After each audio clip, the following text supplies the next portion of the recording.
Elizabeth fit son entrée au bal de Netherfield le mardi suivant, elle remarqua que Wickham n'était pas là.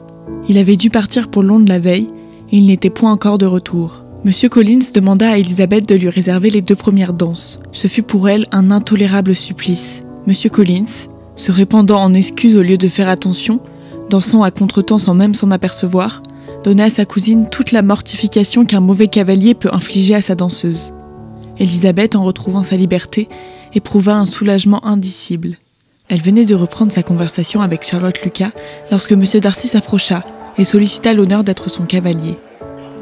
Elle se trouva tellement prise au dépourvu qu'elle accepta, sans trop savoir ce qu'elle faisait. Pendant un certain temps, ils gardèrent le silence. M. Darcy ne commença la conversation qu'au début de la 2e danse, pour demander à Elizabeth si elle allait souvent à Meryton avec ses sœurs. « Oui, lorsque vous nous avez rencontrés l'autre jour, nous venions justement de faire une nouvelle connaissance. » Monsieur Wickham est doué de manières agréables qui lui permettent de se faire facilement des amis. Qu'il soit également capable de les conserver est une chose moins sûre. Je sais qu'il a eu le malheur de perdre votre amitié, et cela d'une façon telle qu'il en souffrira probablement toute son existence. Darcy ne répondit pas et parut désireux de changer la conversation. La danse terminée, ils se séparèrent en silence, mécontents l'un de l'autre, mais à un degré différent, car Darcy avait dans le cœur un sentiment qui le poussa bientôt à pardonner à Elizabeth et à réserver toute sa colère pour un autre. Presque aussitôt, Miss Bingley se dirigea vers Elizabeth. « Il paraît, Miss Elizabeth, que George Wickham a fait votre conquête ? Votre sœur vient de me poser sur lui toutes sortes de questions et j'ai constaté que ce jeune homme avait négligé de vous dire, entre autres choses intéressantes, qu'il était le fils du vieux Wickham, l'intendant de feu Monsieur Darcy. Il est faux que Monsieur Darcy ait fait tort à Wickham, il l'a toujours traité avec une grande générosité, alors que Wickham, au contraire, s'est conduit fort mal envers lui. Oh, je vous plains, Miss Elizabeth, d'être mise ainsi face à face avec l'indignité de votre favori. Méconnaissant son origine, on ne pouvait guère s'attendre à mieux. En somme, votre accusation la plus fondée est celle d'être le fils d'un subalterne. Et je puis vous certifier que M. Wickham m'avait lui-même révélé ce détail. Oh, pardon! Oh, excusez-moi en faveur de mon attention, qui était bonne. Insolente créature, se dit Elizabeth. Croit-elle donc m'influencer par d'aussi misérables procédés ? Puis elle chercha sa sœur aînée, qui avait dû entreprendre une enquête sur le même sujet auprès de Bingley. « Je n'ai rien de satisfaisant à te dire. Monsieur Bingley ne connaît pas toute son histoire. Il répond seulement de la probité et de l'honneur de son ami, et il est convaincu que Monsieur Wickham ne mérite même pas ce que Monsieur Darcy a fait pour lui. Je regrette de dire que d'après sa sœur, comme d'après lui, Monsieur Wickham ne serait pas un jeune homme respectable. » Monsieur Bingley connaît-il lui-même Monsieur Wickham ? Non, il l'a vu l'autre matin à Meryton pour la première fois. Donc les renseignements qu'il t'a donnés lui viennent de Monsieur Darcy. Cela me suffit. Je n'éprouve aucun doute quant à la sincérité de Monsieur Bingley, mais puisqu'il ignore une partie de l'affaire et n'en connaît le reste que par son ami, je préfère m'en tenir à mon sentiment personnel sur les 2 personnes en question. Elle prit alors un sujet plus agréable pour toutes 2. Elizabeth se réjouit d'entendre sa sœur lui exprimer l'espoir joyeux, bien que timide, qu'entretenait en elle l'attitude de M. Bingley à son égard, et dit ce qu'elle put pour affermir la confiance de Jane. Elizabeth se retira ensuite près de Miss Lucas. M. Collins les joignit, leur annonçant d'un ton joyeux qu'il venait de faire une importante découverte. Il venait de trouver qu'il y avait dans le salon un proche parent de sa bienfaitrice. Il voulut aller présenter ses respects à M. Darcy. Elisabeth essaya en vain de l'arrêter et de lui faire comprendre que, s'il s'adressait à M. Darcy sans lui avoir été présenté, celui-ci considérait cette démarche plutôt comme une incorrection que comme un acte de déférence envers sa tante. Il n'écouta pas sa cousine et la quitta pour aller aborder M. Darcy. L'étonnement de celui-ci fut d'abord manifeste. Il regardait son interlocuteur avec une surprise non dissimulée. Lorsqu'il eut enfin terminé, M. Darcy fit simplement un léger salut et s'éloigna. M. Collins revint alors près d'Elisabeth, très satisfait de la réception qui lui avait été faite. Au souper, Elisabeth eut la mortification d'entendre sa mère parler ouvertement de ses attentes quant au possible mariage de M. Bingley et de Jane. Elisabeth essayait d'arrêter ce flot de paroles ou de persuader à sa mère de mettre une sourdine à sa voix, mais celle-ci ne répondit qu'en taxant sa fille d'absurdité. Le souper terminé, Marie se mit au piano. Sa voix manquait d'ampleur et son interprétation de naturelle.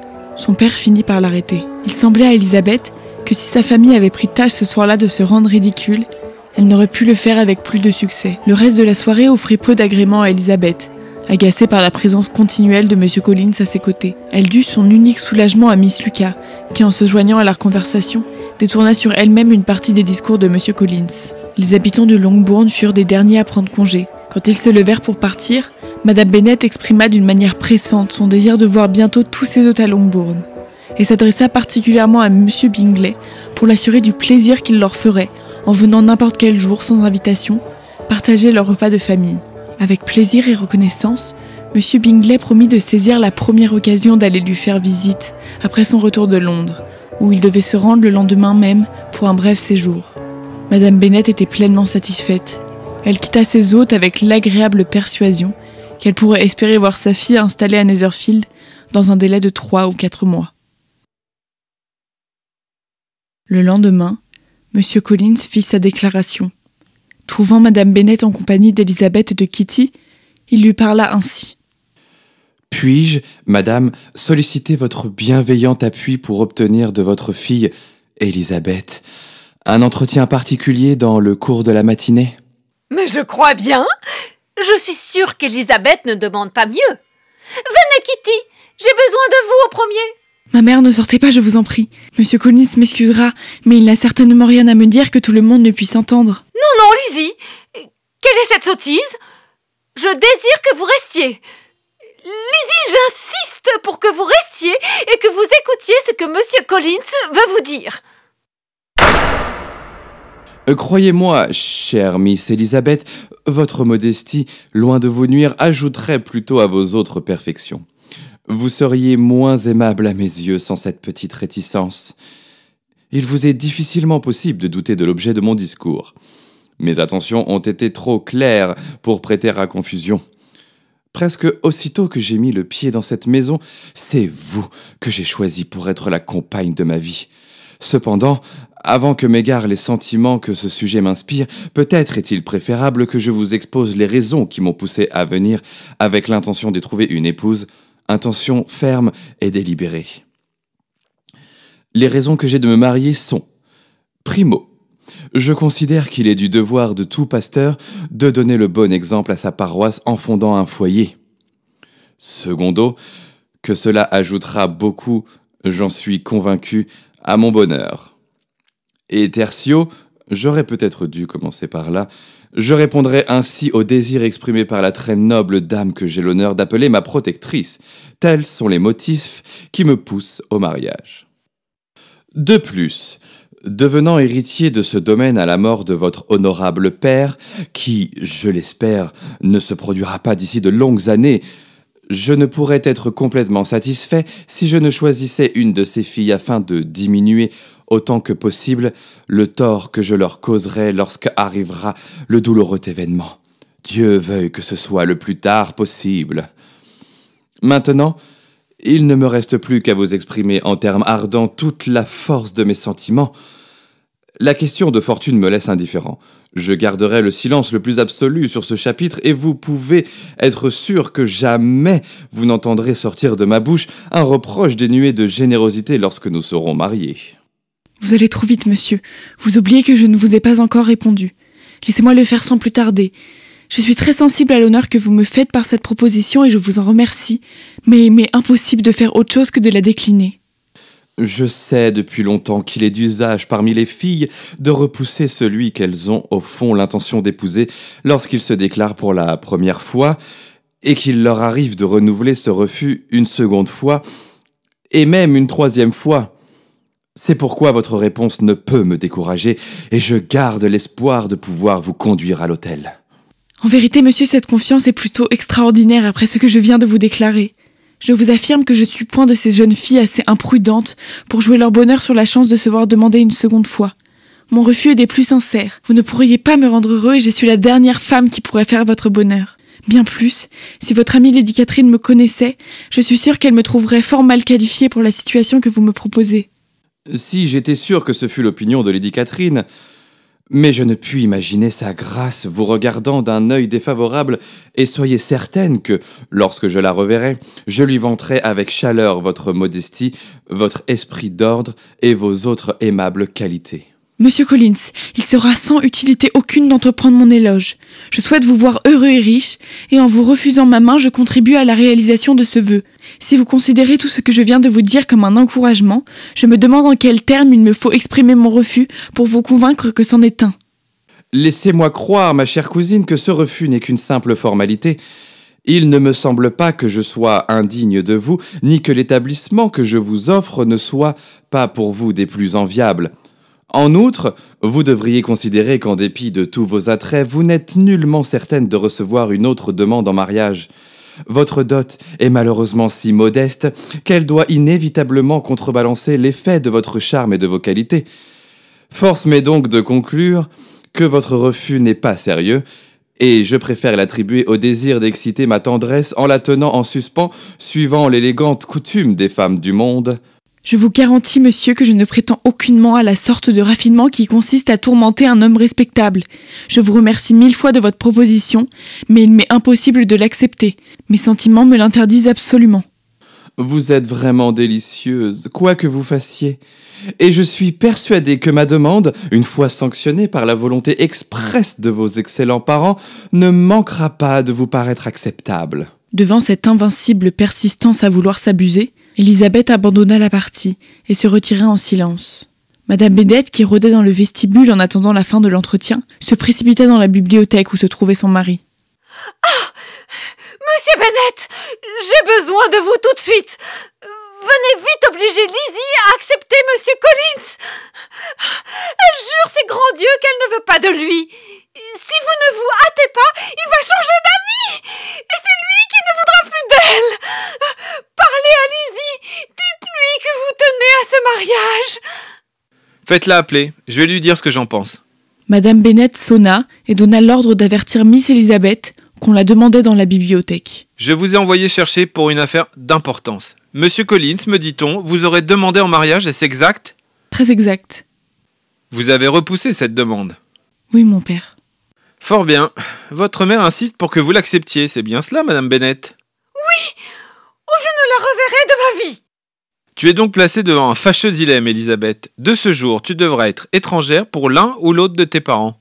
Ta mère ne te verra plus si tu n'épouses pas Monsieur Collins, et moi, je ne te reverrai pas davantage si tu l'épouses. Elisabeth ne put s'empêcher de sourire à cette conclusion inattendue. Mais Madame Bennet, qui avait supposé que son mari partageait son sentiment, fut excessivement désappointée. Elle se lamentait dans la cuisine et fut interrompue par l'arrivée de Monsieur Collins, qui entrait avec un air plus solennel encore que d'habitude. « Ma chère madame, ne parlons plus de cette affaire. Je suis bien loin de garder rancune à votre fille. La résignation à ce qu'on ne peut empêcher est un devoir pour tous, et plus spécialement pour un homme qui a fait choix de l'état ecclésiastique.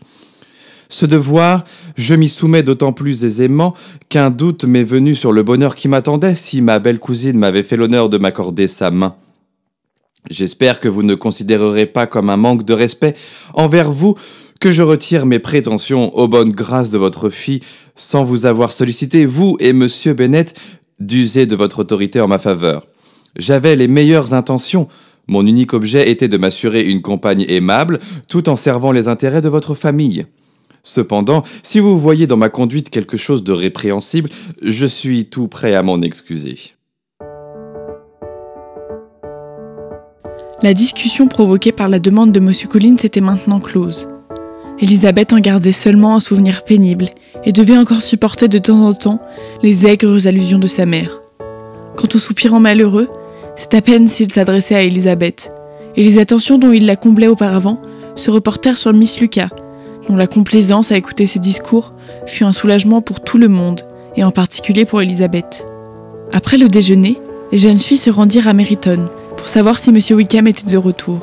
Comme elles entraient dans la ville, elles le rencontrèrent lui-même, et il les accompagna jusqu'à chez leur tante. À Elisabeth, il ne fit aucune difficulté pour avouer que son absence au bal de Netherfield avait été volontaire. À mesure que la date du bal se rapprochait, j'avais l'impression de plus en plus nette que je ferais mieux d'éviter une rencontre avec M. Darcy. Me trouver avec lui dans la même salle, dans la même société pendant plusieurs heures, était peut-être plus que je ne pouvais supporter. Il aurait pu en résulter des incidents aussi désagréables pour les autres que pour moi-même. Elisabeth approuva pleinement son abstention. Ils eurent tout le loisir de s'étendre sur ce sujet, car Wickham et un de ses camarades reconduisirent ensuite les filles jusqu'à Longbourn. Touchée d'un empressement aussi flatteur, Elisabeth profita de l'occasion pour le présenter à ses parents. Peu après leur retour, une lettre apportée de Netherfield fut remise à Jane, qui l'ouvrit aussitôt. Elisabeth vit que sa sœur changeait de couleur en lisant, et qu'elle s'arrêtait spécialement à certains passages de la lettre. Dès que Wickham et son compagnon furent partis, elle fit signe à Elisabeth de la suivre dans sa chambre. La lettre est de Caroline Bingley, et la nouvelle qu'elle m'apporte n'est pas sans me surprendre. À l'heure qu'il est, ils ont tous quitté Netherfield et sont en route pour Londres, sans idée de retour. Écoute plutôt. Elle lut la première phrase, qui annonçait la résolution de ces dames de rejoindre leur frère. La lettre continuait ainsi. Nous ne regretterons pas grand-chose du Hertfordshire, à part votre société, cher ami. Espérons cependant que l'avenir nous réserve l'occasion de renouer nos si agréables relations. Quand mon frère nous a quittés, il pensait pouvoir conclure en 3 ou 4 jours l'affaire qu'il appelait à Londres, mais c'est certainement impossible. Et comme nous sommes convaincus que Charles, une fois à Londres, ne sera nullement pressé d'en revenir, nous avons décidé de le rejoindre. Beaucoup de nos amis ont déjà regagné la ville pour l'hiver. Comme je serais heureuse d'apprendre que vous-même, cher ami, vous proposez de faire un tour dans la capitale. Mais hélas, je n'ose y compter. Je souhaite sincèrement que les fêtes de Noël soient chez vous des plus joyeuses. Ceci montre bien que Monsieur Bingley ne reviendra pas cet hiver. Jane, ceci montre seulement que Miss Bingley ne veut pas qu'il revienne. Qu'est-ce qui te le fait croire? Monsieur Bingley est maître de ses actes. C'est de lui que vient sans doute cette décision. Mais attends le reste. À toi, je ne veux rien cacher, et je vais te lire le passage qui me peine le plus. Monsieur Darcy est impatient de retrouver sa sœur, et à vous dire vrai, nous ne le sommes pas moins que lui. Il est difficile de trouver l'égal de Georgiana Darcy sous le rapport de la beauté, de l'élégance et de l'éducation. Et la sympathie que nous avons pour elle est accrue par l'espérance de la voir un jour devenir notre sœur. Mon frère admire beaucoup Georgiana. Il aura maintenant de fréquentes occasions de la voir dans l'intimité. Avec tant de circonstances favorables, ai-je tort, ma chère Jane, de souhaiter la réalisation d'un événement qui ferait tant d'heureux? Que penses-tu de cette phrase, ma chère Lizzie? Ne dit-elle pas clairement que Caroline n'a aucun désir de me voir devenir sa sœur? Qu'elle est tout à fait convaincue de l'indifférence de son frère à mon égard, et que, si elle soupçonne la nature des sentiments qu'il m'inspire, elle veut très amicalement me mettre sur mes gardes? Peut-on voir autre chose dans ce que je viens de te lire? Oui, certes, car mon impression est tout à fait différente, et la voici en 2 mots. Miss Bingley s'est aperçue que son frère t'aime, alors qu'elle veut lui faire épouser Miss Darcy. Elle va le rejoindre afin de le retenir à Londres, et elle essaye de te persuader qu'il ne pense pas à toi. Miss Bingley est d'autant plus désireuse de voir son frère épouser Miss Darcy qu'elle pense qu'une première alliance entre les 2 familles en facilitera une seconde. Ce n'est pas mal combiné, et pourrait après tout réussir si Miss de Bourne n'était pas dans la coulisse. Jane, je te dis la vérité, tous ceux qui t'ont vu avec Monsieur Bingley ne peuvent douter de ses sentiments pour toi. Tout ce que tu me dis là pourrait me tranquilliser si nous nous faisions la même idée de Miss Bingley. Mais je suis certaine que tu la juges injustement. Caroline est incapable de tromper quelqu'un de propos délibérés. Tout ce que je puis espérer de mieux dans le cas présent, c'est qu'elle se trompe elle-même. Les 2 sœurs convinrent d'annoncer ce départ à leur mère, sans rien ajouter qui pût l'inquiéter sur les intentions de Monsieur Bingley. Les Bennet dînaient ce jour-là chez les Lucas, et de nouveau, Miss Lucas eut la patience de servir d'auditrice à Monsieur Collins, pendant la plus grande partie de la soirée. Elisabeth lui en rendit grâce. Mais la bonté de Charlotte visait beaucoup plus loin que ne le soupçonnait Elisabeth, car son but était de prendre tout simplement sa place dans le cœur de Monsieur Collins. Le lendemain matin, il s'échappait de Longbourn et accourait chez les Lucas pour se jeter aux pieds de Charlotte. L'accueil qu'il reçut fut des plus flatteurs. En aussi peu de temps que le permirent les longs discours de Monsieur Collins, tout était réglé entre les 2 jeunes gens à leur mutuelle satisfaction. Le consentement de Sir William et de Lady Lucas demandé aussitôt fut accordé avec un empressement joyeux. La situation de Monsieur Collins faisait de lui un parti avantageux pour leur fille, dont la dot était modeste. Charlotte était assez calme. Parvenue à ses fins, elle examinait maintenant le fruit de sa victoire, et ses réflexions étaient, somme toute, satisfaisantes. Monsieur Collins n'avait évidemment ni intelligence ni charme. Sa conversation était ennuyeuse, mais tel qu'il était, c'était un mari. Or, sans se faire une très haute idée des hommes, Charlotte Lucas avait toujours eu la vocation et le désir de se marier. Elle voyait dans le mariage la seule situation convenable pour une femme d'éducation distinguée et de fortune modeste. Car, s'il ne donnait pas nécessairement le bonheur, il mettait du moins à l'abri des difficultés matérielles. Arrivée à l'âge de 27 ans, et n'ayant jamais été jolie, elle appréciait à sa valeur la chance qui s'offrait à elle. Ce qui la gênait le plus, c'était la surprise qu'elle allait causer à Elisabeth, dont l'amitié lui était particulièrement chère. Elisabeth s'étonnerait sûrement, la blâmerait peut-être, et si sa résolution ne devait pas en être ébranlée, elle pourrait du moins se sentir blessée par la désapprobation de sa meilleure amie. Elle résolut de lui faire part elle-même de l'événement. Le lendemain matin, Miss Lucas prit Elisabeth à part et lui raconta ce qui s'était passé la veille. Que M. Collins se crut épris de son amie, l'idée en était déjà venue à Elisabeth au cours des 2 journées précédentes. Mais que Charlotte eût pu l'encourager, la chose lui paraissait inconcevable. Elle fut tellement abasourdie qu'oubliant toute politesse, elle s'écria « Fiancée à M. Collins ! Ma chère Charlotte, c'est impossible !» Pourquoi cette surprise, ma chère Elisa ? Trouvez-vous si incroyable que M. Collins puisse obtenir la faveur d'une femme parce qu'il n'a pas eu la chance de gagner la vôtre ? M. Collins ayant manifesté si récemment le désir de vous épouser, il est naturel que vous éprouviez un étonnement très vif. Cependant, quand vous aurez eu le temps d'y réfléchir, je crois que vous m'approuverez. Vous savez que je ne suis pas romanesque.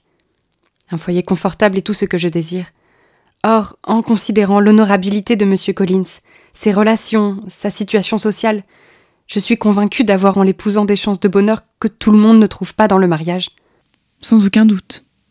Après une pause un peu gênée, toutes deux rejoignirent le reste de la famille. Charlotte ne resta pas longtemps, et après son départ, Elisabeth se mit à réfléchir sur ce qu'elle venait d'apprendre. Elle avait toujours senti que les idées de Charlotte sur le mariage différaient des siennes, mais elle n'imaginait point que, le moment venu, elle serait capable de sacrifier les sentiments les plus respectables à une situation mondaine et à des avantages matériels. Le lendemain, Elisabeth se demandait si elle était autorisée à communiquer à toute sa famille ce qu'elle venait d'apprendre. Lorsque Sir William Lucas fit son entrée, envoyé par sa fille, pour annoncer officiellement ses fiançailles. Madame Bennet était tellement stupéfaite qu'elle ne trouva rien à dire jusqu'au départ de Sir William. Mais dès qu'il se fut retiré, elle donna libre cours au flot tumultueux de ses sentiments. 2 choses se dégageaient clairement de son discours. Elisabeth était la cause de tout le mal, et elle, Madame Bennet, avait été indignement traitée. Il lui fallut plus d'1 mois avant qu'elle ne parvint à pardonner à leur fille.